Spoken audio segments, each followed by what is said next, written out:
Madame, Monsieur, bonsoir et bienvenue. Les sphères économiques et financières mondiales sont régulièrement ponctuées par des publications de rapports, des rapports très scrutés. Ce soir, nous allons passer sous la loupe ceux sur les risques pays. Qu'est-ce que c'est ? Prévenir des aléas pour mieux investir, c'est le thème de l'émission de ce soir. Tout de suite, l'édito. Au royaume des indicateurs, les chiffres sont rois. La conjoncture mondiale reprend des couleurs et là, tous les indicateurs portent à le croire, que ce soit ceux du Fonds monétaire international, de la Banque mondiale ou d'autres organismes également très observés, les assureurs crédit. Dans les derniers pronostics trimestriels, 2 leaders mondiaux de l'assurance crédit s'accordent à dire que la croissance soutenue ne rime foncièrement pas avec un risque crédit plus faible. Prenons l'exemple de la Coface, la compagnie française pour le commerce extérieur qui vient de publier son rapport qui passe au crible 160 pays dans le monde. Et comme pour les agences de notation, on attribue des notes. Pour la Coface, c'est sur une échelle de 8 niveaux allant de A1 à D, et ce dans l'ordre bien sûr croissant du risque. Dans ce classement, le Maroc obtient un A4 avec une estimation de croissance de PIB à 2,9% pour 2018. Disons que c'est la moyenne. Et de toute la région MENA, le Royaume ainsi que les Émirats arabes unis sont les seuls à décrocher un A. Les bons élèves, quoi. Pour l'autre géant du calcul et de la prévision de risque, l'air Hermès, dont la méthodologie est tri-environnementale, à savoir politique, macroéconomique et celle sur les climats des affaires, eh bien le Maroc a obtenu la note B de bien, puisqu'elle indique un risque faible. Si je vous disais que ces rapports sont hautement observés, c'est qu'ils encouragent ou à l'opposé découragent l'investisseur, car ce n'est un secret pour personne, investir, c'est anticiper. Pas seulement, beaucoup plus important pour l'image d'un pays dans un marché de la dette souvent décrit comme impitoyable. Pourquoi ? Comment ? Nous allons y répondre ce soir en compagnie de mes invités. Hicham Ben Saïd Alaoui, bonsoir. Bonsoir. Vous êtes donc responsable risque chez l'une des institutions que j'ai citées dans mon édito, à savoir Euler Hermès Akmar, donc en référence au Maroc. Tout à fait. Bienvenue. Merci à vous. À côté, j'ai le plaisir de recevoir l'économiste expert en management de risque, Mehdi El Faker. Bonsoir et bienvenue à vous aussi. Bonsoir, merci pour l'invitation. Bienvenue. Si on devait, messieurs, donner une définition simple et concise du risque pays, comment, Mehdi Ben Saïd Alaoui, mesure-t-on, Hicham Ben Saïd Alaoui, comment mesure-t-on le risque chez un assureur crédit ? Alors, c'est une question qui est très pertinente parce que contrairement à une idée reçue, cette appréciation, cette propension à accepter du risque n'est pas intuitive. Je vais citer une anecdote ou un exemple pour illustrer ce que je veux dire par là. Si on revient en 2015, de mars 2015 à novembre 2015, un pays comme la Tunisie a connu successivement l'attaque du musée du Bardo, l'attaque, pêle-mêle, pas forcément dans l'ordre chronologique, un attentat contre un bus présidentiel et les incidents très fâcheux qui ont impacté un hôtel à Sousse. Le risque pays, que ce soit en 2014, 2013, 2012, c'est-à-dire post-printemps arabe, postérieurement à ces 3 attaques qui sont survenues en quelques semaines d'intervalle, n'a pas été impacté, il est resté B, c'est-à-dire au même niveau de risque que le Maroc par exemple, ou que l'Afrique du Sud, ou que l'Australie, pour reprendre la terminologie macro, c'est-à-dire des pays plutôt verts et plutôt acceptables d'un point de vue de risque, dans la moyenne très supérieure du risque. Ce que j'entends par là, c'est que nous ne sommes pas dans une logique de réaction à des incidents micro à très court terme, mais nous sommes beaucoup plus dans une analyse globale de certains agrégats. Ce que vous citiez en introduction est parfaitement vrai. Nous nous basons sur 3 axes pour calculer le grade pays qui va de A à D, c'est-à-dire l'environnement macroéconomique dans sa globalité, les grands équilibres, l'inflation, la monnaie, la dette, l'évolution du PIB, la structure du PIB, etc. Vous avez l'environnement politique, qui est bien sûr une composante très importante, moins chiffrée, mais qui a un impact direct sur les finances d'un pays.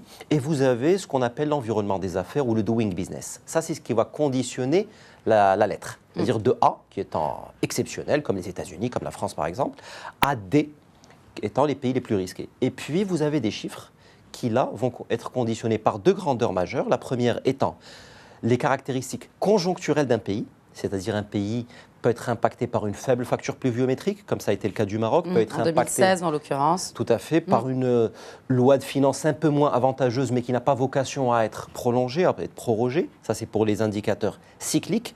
Et, composante très importante pour conditionner la note d'un pays, nous avons le volet financier. est-ce qu'il y a de la disponibilité de trésorerie, ce qu'on appelle les FFI, Financial Flow Indicators. Est-ce qu'il y a du cash qui circule dans ce pays? Est-ce que la liquidité finalement de ce pays est plutôt pérenne? Tout à fait. En fait, en un mot, si je devais le résumer, je dirais qu'on va des éléments les plus théoriques, les plus macro, comme l'environnement macroéconomique, au plus concret. Parce qu'on peut avoir de très beaux rapports parfois sur le terrain. La différence peut être réellement palpable lorsqu'il s'agit par exemple de disponibilité de la trésorerie, ce qui peut remettre en cause même l'évolution de certains pays et les fondamentaux de certains pays qui, en considérant certains rapports issus d'organismes étatiques ou non étatiques d'ailleurs, peut exceller sur le plan des agrégats, des équilibres, mais peut-être que sur le terrain, concrètement, la réalité est différente. Et juste avant qu'on passe, parce que je veux qu'on parle un peu de cet impact de ces rapports-là sur les investisseurs, mais avant, est-ce que ça a un impact sur le marché de la dette? Parce que chaque pays emprunte bien naturellement à des taux différents. Est-ce que ces organismes qui prêtent de l'argent au pays prennent compte de ces notes-là? Oui, je dirais sur deux aspects génériques. Le premier étant très direct, le deuxième étant moins direct. Le premier est relatif tout simplement au coût de la dette. Lorsque vous êtes un bailleur de fonds et que vous allez prêter votre argent, il est de bon ton d'analyser la perspective de recouvrement de cet argent. Certainement. Si vous prêtez à ce qu'on appelle nous un pays vert, vous avez plus de chances mécaniquement de récupérer votre mise et les intérêts au passage que si vous prêtez un pays rouge. On a la carte, je suppose qu'on a la carte en régie de ces pays-là, donc on peut clairement le voir qu'il y a des pays en orange, des pays. Le Maroc est considéré comme pays vert, n'est-ce pas? L'un des rares en Afrique avec le Ghana et l'Afrique du Sud. Et l'Afrique du Sud et bien naturellement les États-Unis, comme vous pouvez le voir sur cette carte que vous voyez projetée sur l'écran. Oui, il y a le coût de la dette, qui est un agrégat direct, et puis il y a également un élément indirect, mais tout aussi important, c'est l'investissement. C'est-à-dire en termes de disponibilité du forex ou de la devise dans un pays, si vous êtes un pays rouge, vous avez vocation à moins attirer des investisseurs qu'un pays vert. Et donc mécaniquement, ces pays rouges devraient concentrer moins de devises et se retrouver mécaniquement presque contraints à emprunter. Voilà. Donc vous avez un double effet, un effet très direct, un effet beaucoup moins direct, mais tout aussi important. Alors, vous avez parlé des investisseurs. Je me tourne vers Mehdi Fakir, expert justement en stratégie de management de risque. Alors, je suis un entrepreneur, je suis un investisseur. Comment je peux être sûr de ne pas faire un mauvais investissement dans un pays ou un autre? Alors là, c'est ce que nous appelons un risque d'implantation. C'est-à-dire quand est-ce que nous allons être en mesure de juger favorablement un pays ou plutôt une zone géographique donnée par rapport à un milieu, plutôt à une relation d'affaires, que ce soit du commerce, que ce soit vraiment de l'investissement direct. Alors là, il y a lieu de différencier entre un risque pays, tel qu'a été cité par Saïd concernant un petit peu les agrégats macroéconomiques, un petit peu le climat général, le positionnement géopolitique, mais il y a ce que nous appelons un risque de non-transfert, c'est-à-dire un pays qui a un bon positionnement sur le plan économique, mais qui a des contraintes qui sont liées à la liquidité, vu une réglementation qui est rigide ou des difficultés à pouvoir mobiliser des devises. Ça, c'est quelque chose qui a lieu de différencier. Donc, en tant qu'investisseur, je suis en train de voir un petit peu le milieu des affaires. Est-ce qu'en termes d'implantation ou des échanges commerciaux avec ce pays, il n'y aurait pas de problème? Il n'y aura pas de risque de tension, il y aurait des risques géopolitiques, il y aurait des problèmes pour que je puisse vraiment réaliser des performances économiques ou des performances commerciales qui sont favorables.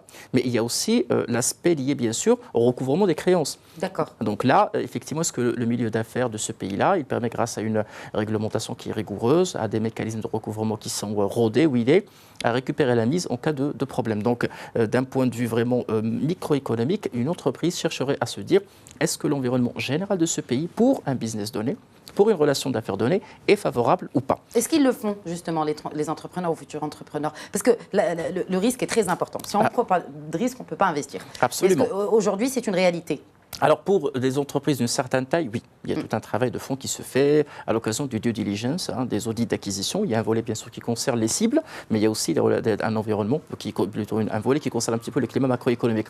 Pour les PME, non, je ne suis pas sûr qu'ils le font, dans la mesure où ils sont sur des coûts, ils sont sur je dirais en quelque sorte, des relations d'affaires qui sont limitées dans le temps et dans l'espace. Ce n'est qu'après avoir réalisé des... Même si elles peuvent faire des affaires avec d'autres pays, justement. Absolument. Une PME marocaine veut faire des affaires avec un autre pays, en Afrique en l'occurrence, vu que c'est une orientation générale ces dernières années. Absolument. On ne s'inquiète pas de l'état de risque de ce pays? on ne le mesure pas de façon scientifique. Nous sommes sur des relations qui sont limitées dans le temps et dans l'espace. Donc pour un investisseur, une PME, principalement, le risque pays, c'est par rapport à une relation d'affaires donnée. Très bien. Ce n'est pas par rapport à un climat général, ce n'est pas par rapport à une vision d'un pays ou d'une zone géographique donnée. Et parfois, malheureusement, c'est une tendance. On se dit, pour tel ou tel pays, il y a vraiment des affaires qui tournent très très bien et il y a lieu de faire du business avec telle ou telle contrepartie. Mais ça, c'est quelque chose qui devrait nécessiter du temps pour que la PME marocaine comprenne que la mesure du risque pays, ce n'est pas forcément lié à un pays donné, c'est pour faire même des choix d'investissement à moyen et long terme, pour mieux choisir et pour réaliser de la valeur ajoutée et de bonnes affaires. Ce n'est pas de se focaliser, c'est-à-dire de ne pas prendre la décision d'investir et se poser des questions par rapport au risque pays. D'où l'anticipation et d'où notre rôle justement aujourd'hui dans cette émission pour qu'on comprenne un peu mieux à quoi cela sert. Alors je vous propose également maintenant d'entrer dans le vif du sujet avec des chiffres bien naturellement, mais avant, planter le décor avec ces deux risques qui ont été soulevés par le CEO de la COFAS à l'occasion de la conférence risque qui s'est tenue à Paris en janvier dernier. Xavier Durand nous expose deux risques majeurs qui planent sur notre planète. On l'écoute. Il plane à mon sens deux types de risques importants sur l'économie mondiale. Premièrement, le risque géopolitique. En 10 ans, le nombre de conflits armés dans le monde a été multiplié par 2. Et l'indice de risque terroriste mondial que COFAS a créé a été multiplié par 3 durant la même période. Deuxième risque important pour moi, la question de la dette mondiale. Aujourd'hui, elle atteint plus de 230 000 milliards de dollars, c'est-à-dire 50% de plus qu'il y a 10 ans.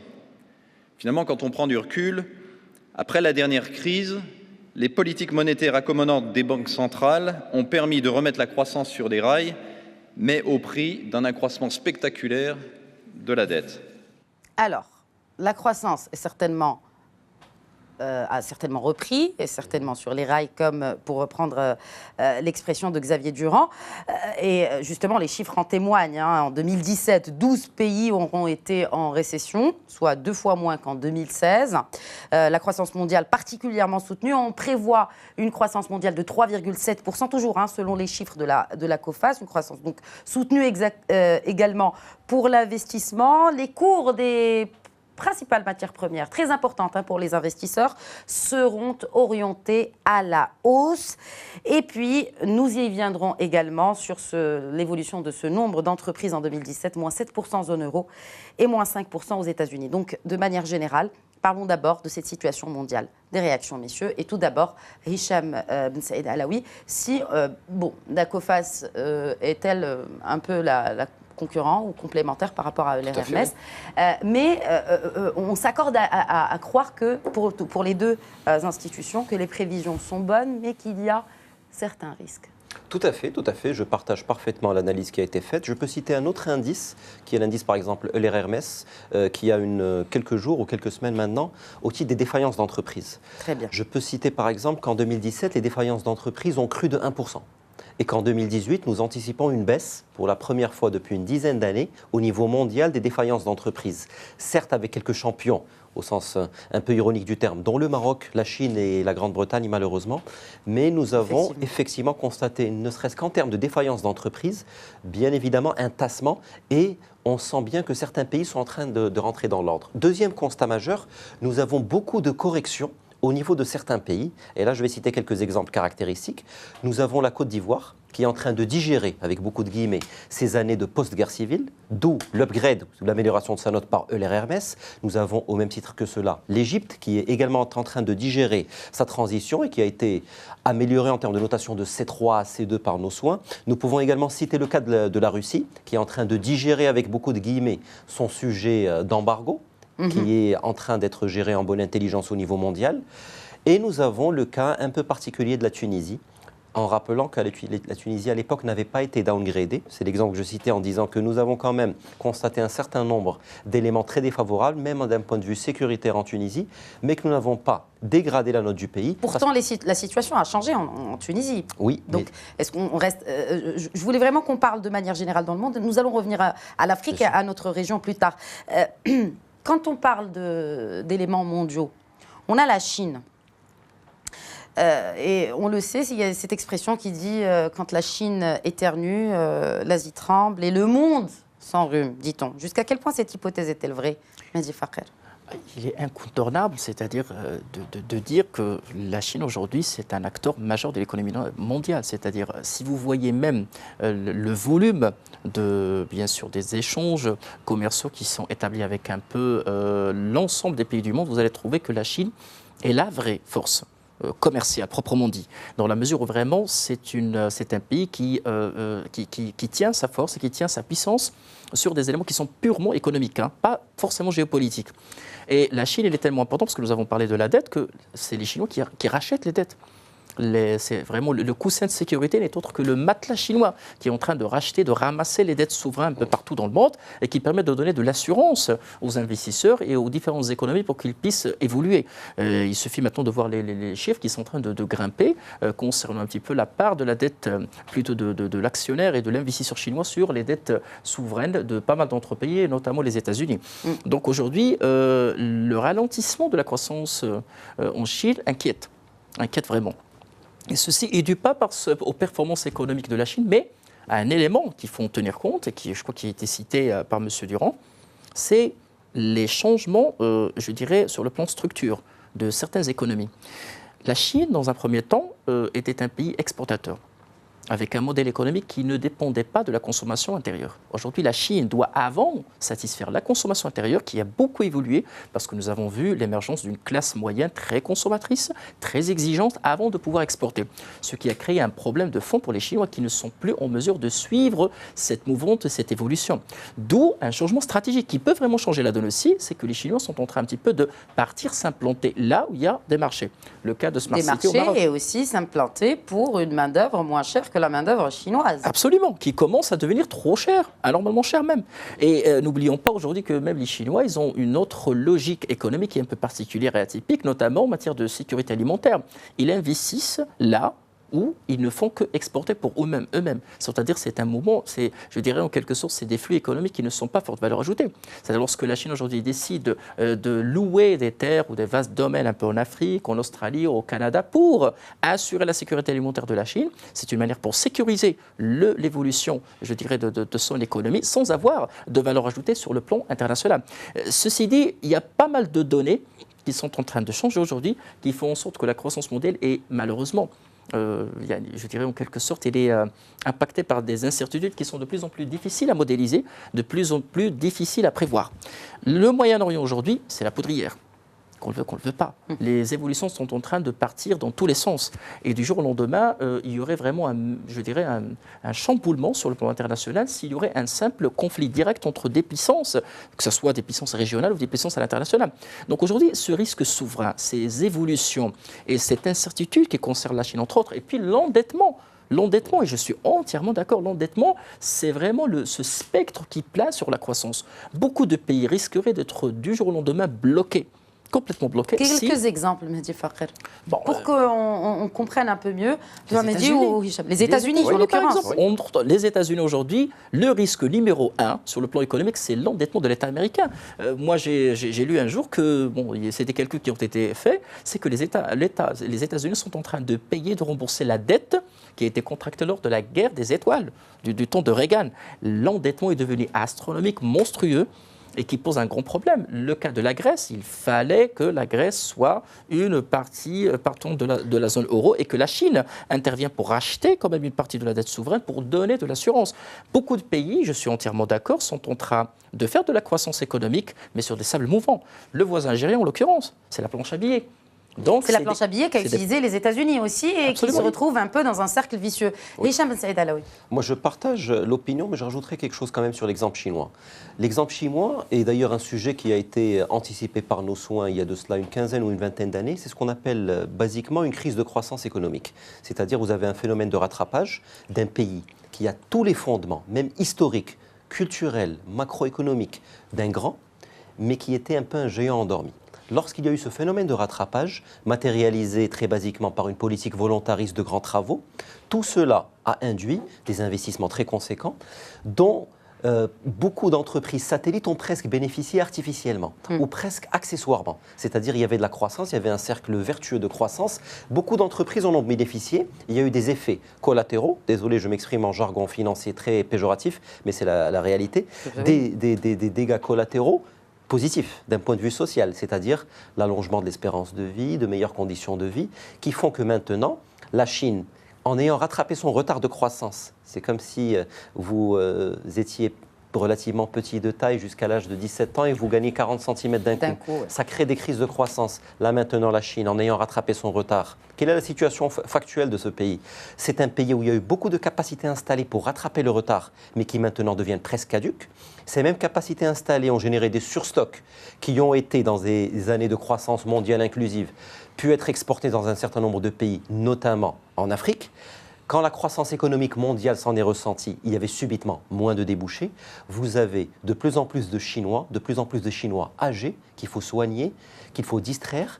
Et vous avez, du coup, en une génération, la Chine a réussi le miracle de se retrouver presque au même niveau en termes de structure sociétale, culturelle, macroéconomique que les pays occidentaux. Et la question qui se pose maintenant, qu'est-ce qu'on fait maintenant? Maintenant qu'il y a eu ce phénomène de rattrapage qui a profité à tout le monde, parce qu'il fallait industrialiser la Chine, la développer, la mettre à niveau par exemple sur l'énergie photovoltaïque. On ne le dit pas assez, mais la Chine est le numéro 1 mondial de très très loin en termes d'énergie renouvelable. On a l'image de la Chine qui produit des marchandises contrefaites, mais c'est une image hautement utopique et qui est presque du ressort de la concurrence déloyale de la part de certains pays pour décrédibiliser l'image de ce pays qui travaille en profondeur sur beaucoup de sujets. Mais maintenant que la Chine a rattrapé son retard, quel est le relais mondial? La question est ouverte. La question est ouverte. Et l'autre question qui est ouverte avec l'autre géant de l'économie mondiale, les États-Unis sous Trump, n'est pas les États-Unis d'avant Trump. Est-ce qu'aujourd'hui, il y a des prémices, et c'est un risque aussi, d'une guerre commerciale entre ces deux géants? Et quels en seraient les impacts ou l'impact principal?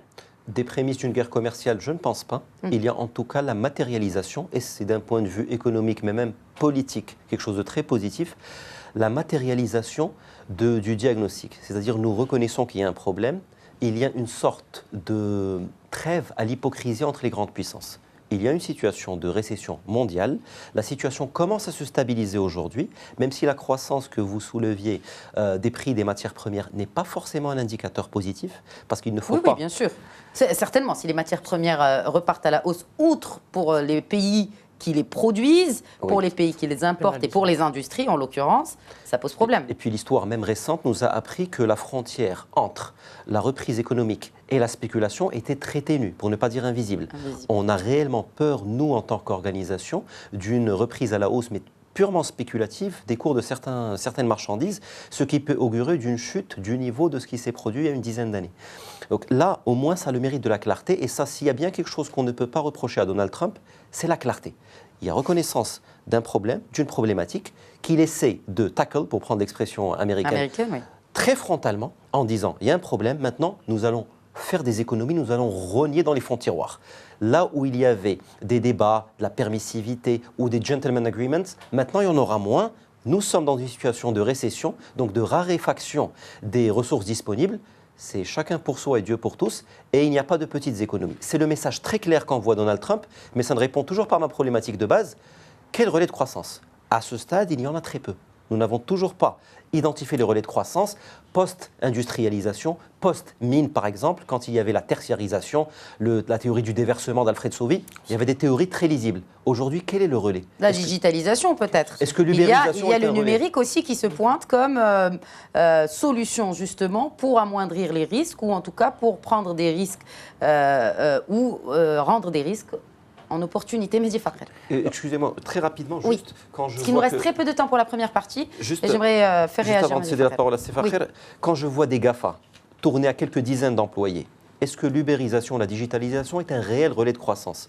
Il peut, sous certains aspects, être un réel destructeur de croissance. Ou c'est une restructuration, comme le prétendent beaucoup de chercheurs, du modèle de l'investissement. Oui. Donc c'est un risque qui se transforme en opportunité. Mais pour clôturer cette première partie. Alors, très rapidement, nous sommes aujourd'hui devant plusieurs phénomènes qui sont en train de menacer la croissance à l'international. Mais aujourd'hui, ces phénomènes sont de plus en plus des phénomènes qualitatifs plutôt que quantitatifs. Ils sont compliqués à modéliser. Vous avez parlé par exemple de l'Allemagne. L'Allemagne est menacée par sa démographie. Le Brexit, qui est un risque politique, géopolitique, qui risque non seulement de déstabiliser l'Angleterre, mais également les pays qui sont liés. Le Kenya est en train de s'inquiéter très sérieusement, l'Afrique du Sud en l'occurrence. Aujourd'hui, le rééquilibrage de l'ordre mondial est en train de peser lourd sur le positionnement économique. Beaucoup de personnes et beaucoup d'analystes s'accordent à dire que Donald Trump il est en train un petit peu d'essayer de réaffirmer les États-Unis comme une superpuissance. Mais à quel prix ? Avec bien sûr des retombements sur le plan économique, mais le rééquilibrage des forces avec la Chine, et dans pas mal de temps, Donald Trump va rencontrer Kim Jong-un. Ça vous laisse à dire qu'il y a de l'économique, mais il y a aussi beaucoup de politique. Politique, certainement. Et les deux sont indissociables. Voilà, absolument.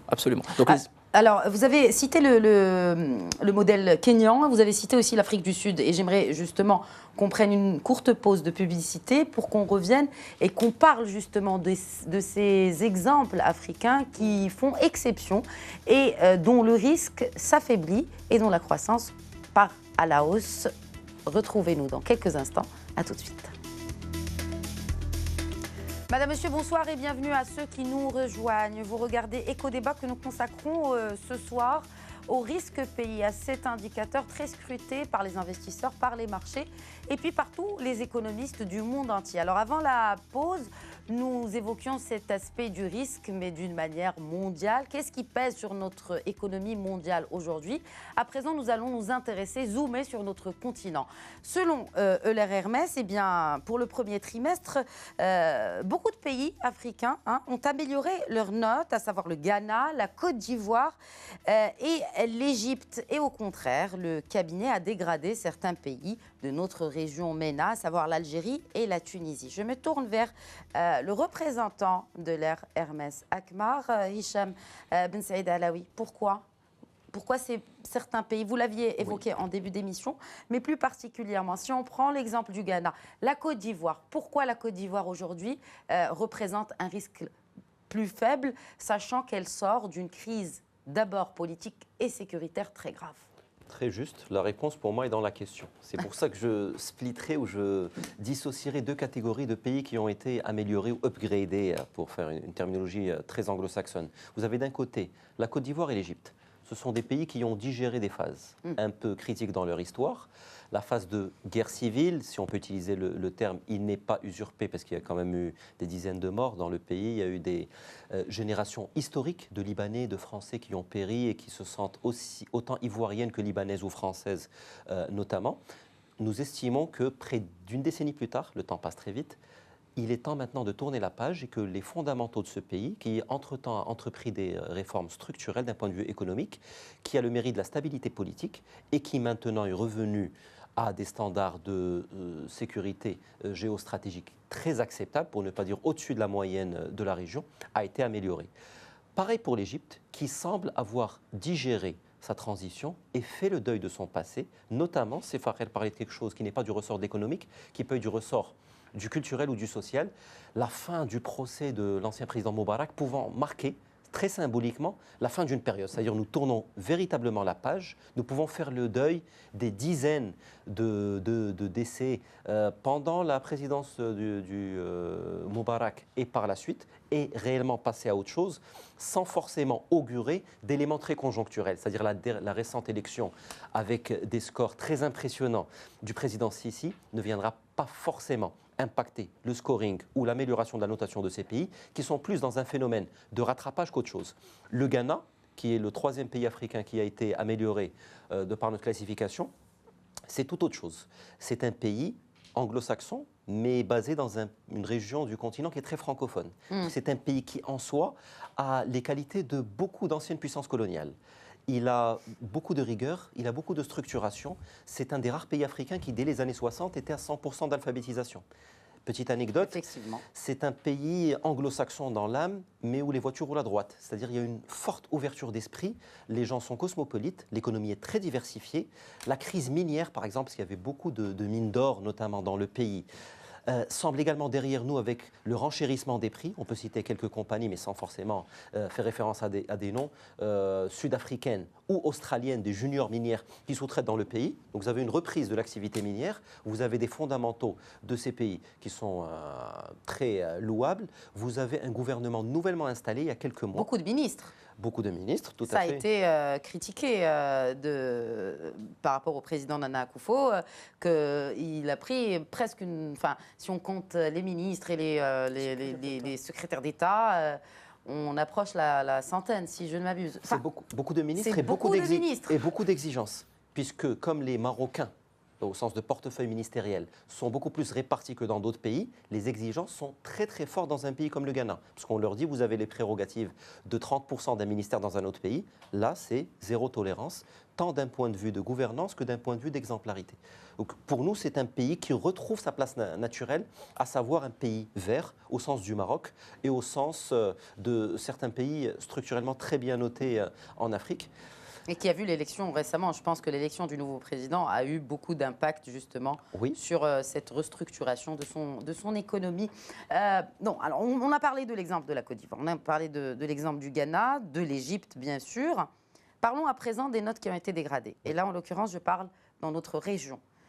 L'Algérie et la Tunisie, leurs notes ont été dégradées. Donc c'est des pays qui sont considérés aujourd'hui plus risqués qu'avant. Quels sont les facteurs qui font que le risque est plus élevé chez ces deux pays voisins? Mehdi Fakher. Alors, c'est indéniablement le facteur de stabilité politique.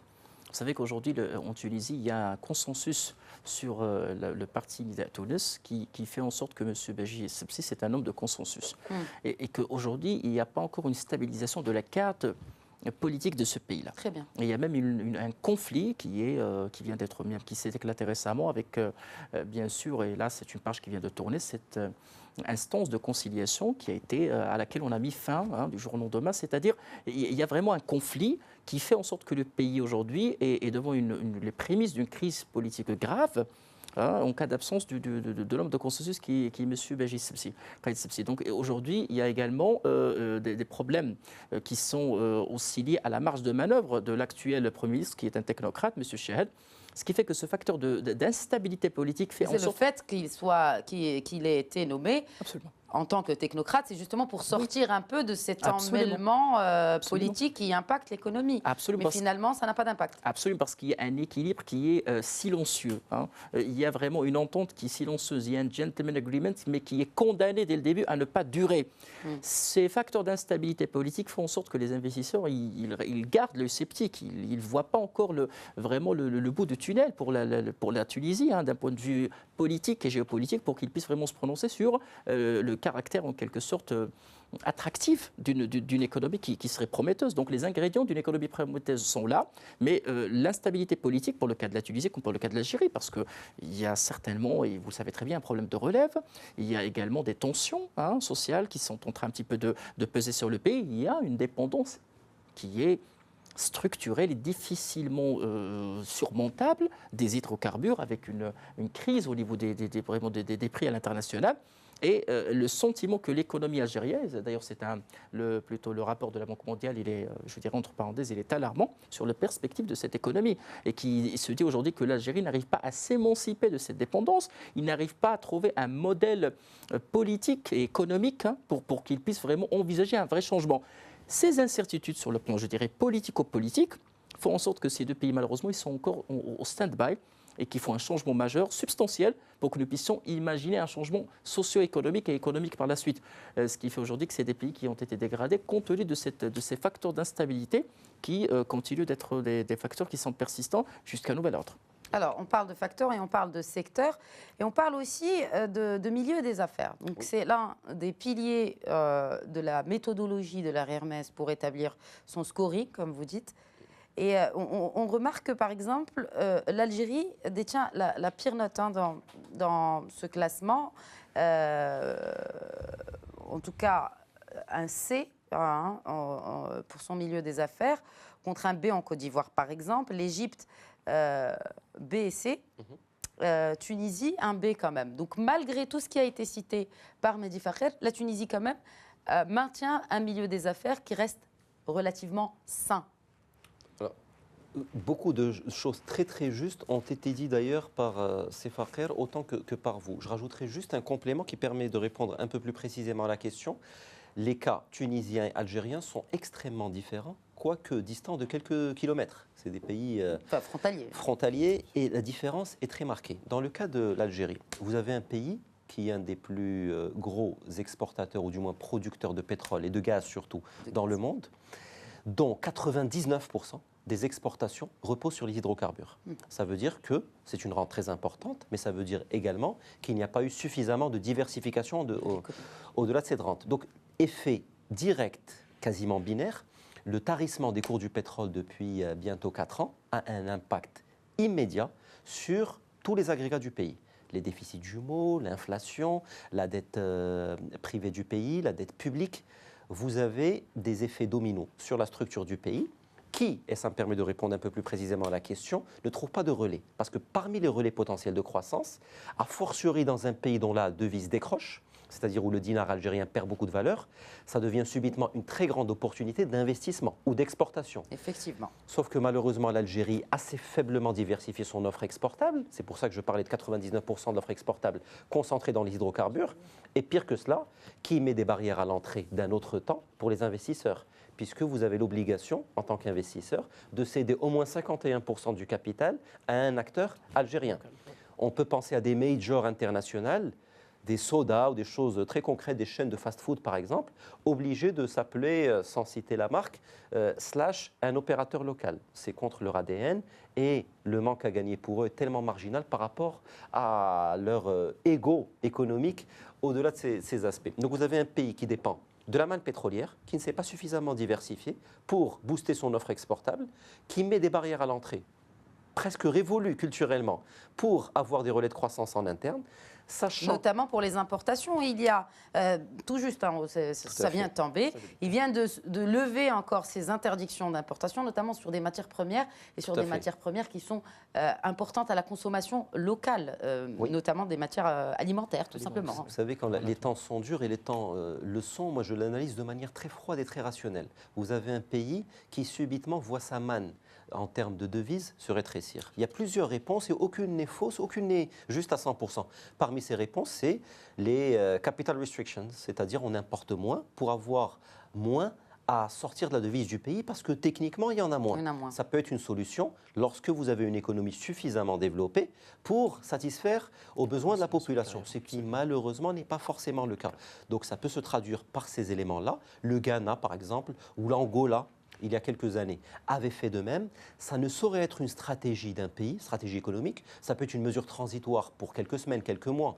On se rappelle du cas grec, cité par Sefaher, où il y avait des restrictions lorsque vous présentiez un guichet bancaire. Vous ne pouvez pas retirer plus d'un certain niveau d'argent, mais ça ne saurait excéder quelques mois. On ne peut pas baser la stratégie de reprise d'un pays sur ceci. On devrait davantage axer cette stratégie sur la diversification de l'économie, sur l'attractivité des IDE, sur le réel développement de niches de compétitivité, et ce qui peut-être fait défaut au pays, sachant que la lisibilité politique et la problématique de succession politique ne vient pas forcément embellir le tableau. Ce qui justifie, parmi d'autres éléments un peu moins directs, le downgrade. Même si, très paradoxalement, l'Algérie couvre ses importations à des niveaux inédits au niveau mondial, à savoir à plus de 20 mois. C'est-à-dire qu'ils ont 20 mois de matelas de devises.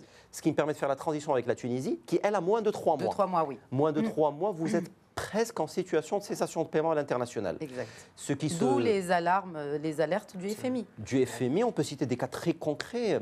Il y a un grand dépositaire de médicaments en Tunisie qui s'appelle la pharmacie centrale de Tunisie, qui est en situation critique en termes de paiement de ses dettes envers les fournisseurs étrangers, à quelques centaines de millions de dinars. Et c'est d'autorité publique, c'est sorti dans la presse spécialisée tunisienne. Donc vous avez deux pays très différents. La Tunisie, qui dépend beaucoup du tourisme, mais quand on dit que la Tunisie dépend du tourisme, c'est 10% du PIB, officiellement. Ce n'est pas 99% du PIB. Le tourisme qui se reporte mieux, nous approchons des 7 millions de nuitées, soit le niveau presque constaté juste avant la révolution de Jasmin.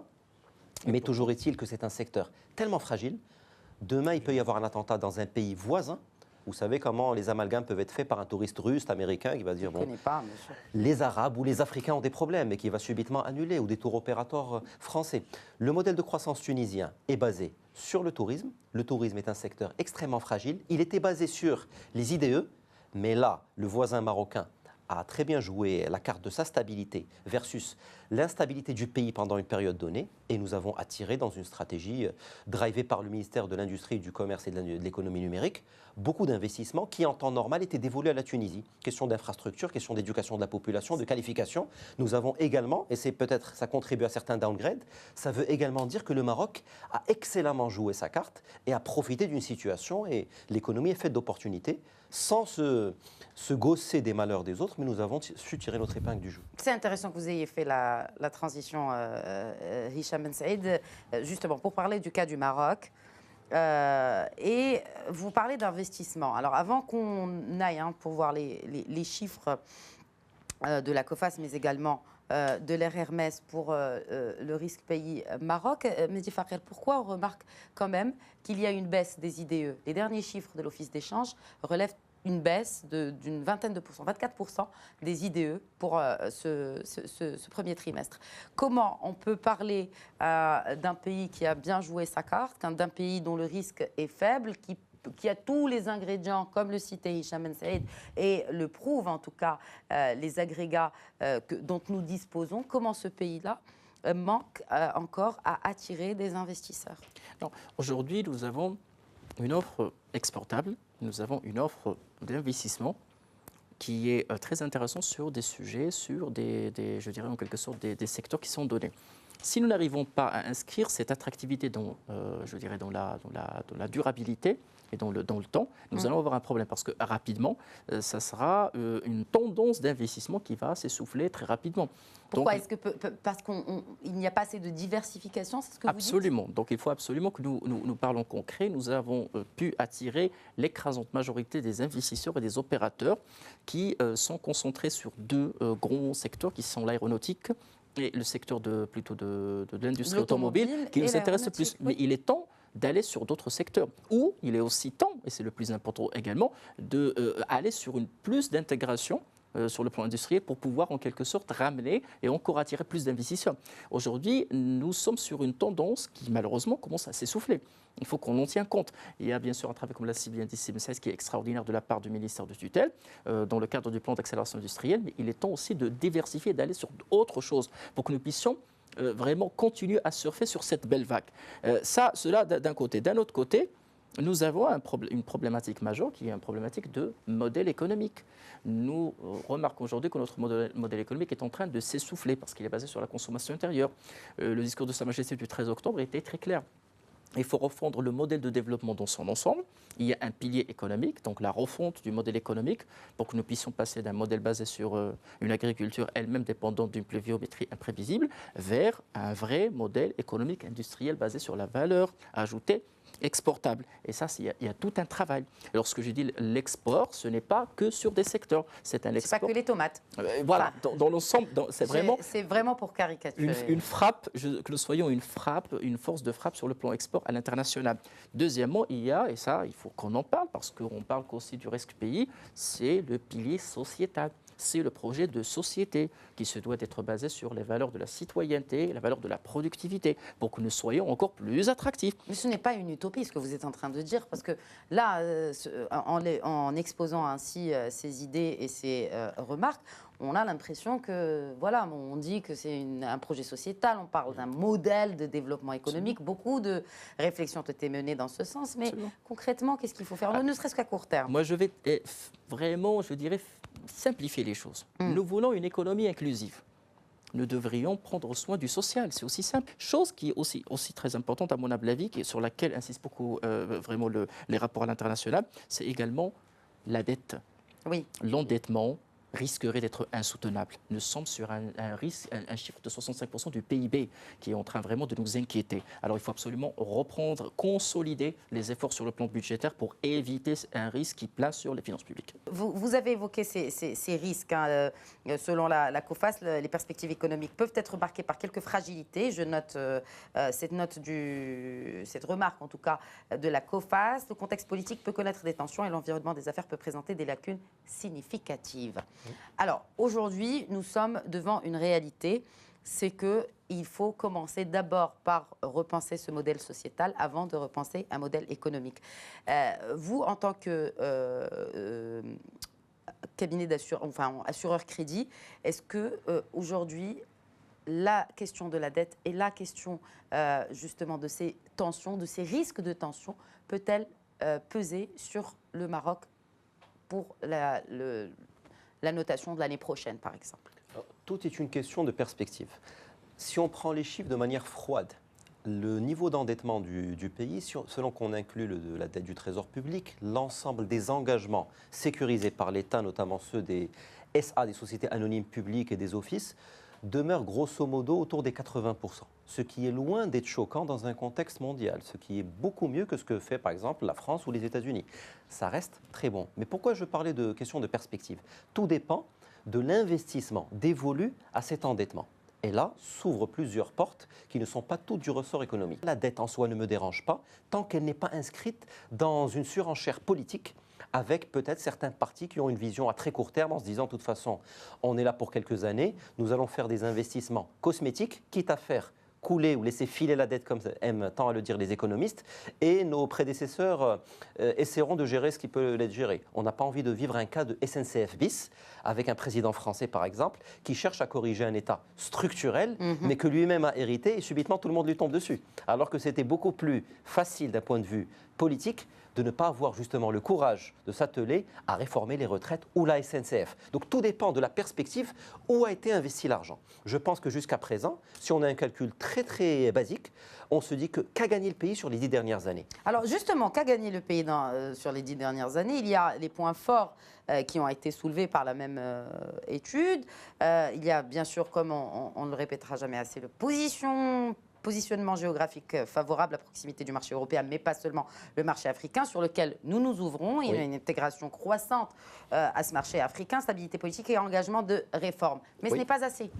Mais de manière très basique, sur les 10 dernières années, nous avons des centaines de kilomètres d'autoroutes. C'est un acquis. Ils ne peuvent pas partir, ils ne peuvent pas être délocalisés. Nous avons des ports, certains majeurs construits, à Tangemet par exemple, d'autres tout aussi majeurs en construction. Je pense à Nador, je pense à Asfi. Il y a des routes, il y a des hôpitaux de campagne, il y a des terminaux de gare, des terminaux d'aéroport, des éléments très structurels et très concrets, très palpables ont été réalisés. Et je préfère cette configuration plutôt qu'une autre, par exemple le modèle britannique. Pourquoi la Grande-Bretagne souffre tant du Brexit? Parce que c'est un pays qui avait tout simplement sous-traité toute son industrie à l'Union européenne. Effectivement. Et qui maintenant se voit contrainte de tout baser sur les services, notamment les services financiers, la City, la finance participative, et qui maintenant que, du fait du Brexit, la livre a décroché, a été dévaluée, ils sont obligés d'importer plus cher, ce qui est très fâcheux pour un pays importateur net. Et je fermerai la parenthèse. Ce que nous avons gagné aussi, c'est également la baisse des IDE, ce qui n'est pas si négatif que ça. Parce que pourquoi les IDE baissent? On peut avoir deux lectures, l'une simpliste, une un peu plus poussée. La simpliste, c'est que nous travaillons moins à tirer les IDE. Je n'y crois pas tellement. La deuxième, parce qu'il nous reste peu de temps. Nous avons développé l'intégration industrielle. C'est-à-dire qu'il y a quelques années, nous aurions attiré de nouveaux IDE qui auraient été des IDE complémentaires aux premiers IDE pour terminer le travail. Là maintenant, je pense à l'automobile et les chiffres du ministère avec un taux d'intégration industrielle qui passe d'un tiers à 50%, ça veut dire que nous consommons local. Et dans les 24% de baisse des IDE, il y a une part non négligeable d'IDE détournés pour privilégier la production locale. Certes, il est plus difficile maintenant, et c'est Fakher l'a souligné, d'attirer les gros, comme les avionneurs par exemple, puisque leur nombre n'est pas extensible et que maintenant, ce sera beaucoup plus compliqué de consolider l'édifice. Mais nous avons eu le mérite de savoir les attirer à un moment où ce n'était pas acquis. Ils auraient très bien pu aller dans d'autres pays européens, la Roumanie ou la Bulgarie par exemple. Maintenant que la base de ces investisseurs à l'étranger n'est pas extensible, on ne va pas se lamenter et dire que nous ne travaillons pas suffisamment. Ça, ce serait plutôt une lecture très très simpliste des choses. Je pense qu'on doit se réjouir de ce qui a été fait. Je pense que lorsqu'on regarde le PIB par habitant aujourd'hui par rapport à ce qu'il était il y a une dizaine d'années, lorsqu'on regarde même l'impression de l'indice de Gini par exemple ou d'autres éléments qui mesurent certaines disparités, certes, il y a encore tellement de choses à faire, mais je ne pense pas qu'on ait régressé. Je pense qu'on a beaucoup plus progressé, peut-être pas au rythme que souhaitent certains, mais je pense qu'on a quand même progressé. Je laisserai le dernier mot et le mot de la fin à Mehdi Fakher. Alors, je suis entièrement d'accord avec Ben Saïd. La seule chose qui m'inquiète personnellement, c'est en quelque sorte ce modèle qui se doit de plus en plus inclusif, qui se doit garantissant de plus en plus de taux de croissance périn. Nous passons de 1,2 du simple au triple juste parce qu'il y a eu un problème de pluviométrie. Donc le poids de l'industrie, le poids de cette intégration industrielle ne se voit pas encore. Dernier mot. Et dernier appel, pour faire évoluer le Maroc et pour réaliser un décollage économique, il nous faut des champions nationaux. Donc aujourd'hui, si nous n'arrivons pas à faire ce saut qualitatif dans notre perception de ce que c'est que la matière socio-économique, nous allons avoir toujours du mal à avoir une économie qui perce et qui décolle. N'oublions pas que pour le modèle turc, c'était l'investissement privé turc qui a bénéficié des subventions et de l'apport de l'État. Donc aujourd'hui, quoi qu'on fasse, d'un point de vue establishment, d'un point de vue État, s'il n'y a pas derrière des acteurs qui vont faire bouger les choses, nous n'allons pas réaliser vraiment vraiment ce saut qualitatif et cette transformation de notre modèle de développement tant souhaité par nous tous en tant que Marocains. Et au-delà de l'hémorragie de la fuite de capitaux dont certains évoquent les prémices, il y a aussi cette hémorragie de fuite des cerveaux qui est bien là puisque vous évoquez les champions. Hicham Ben Saïd Alaoui et Mehdi Fakir, merci beaucoup d'avoir répondu à nos questions et de nous avoir éclairé sur cette question de risque pays. Merci à nos chers téléspectateurs de leur fidélité. Je vous donne rendez-vous la semaine prochaine pour un nouveau numéro d'Éco-Débat. D'ici là, portez-vous bien.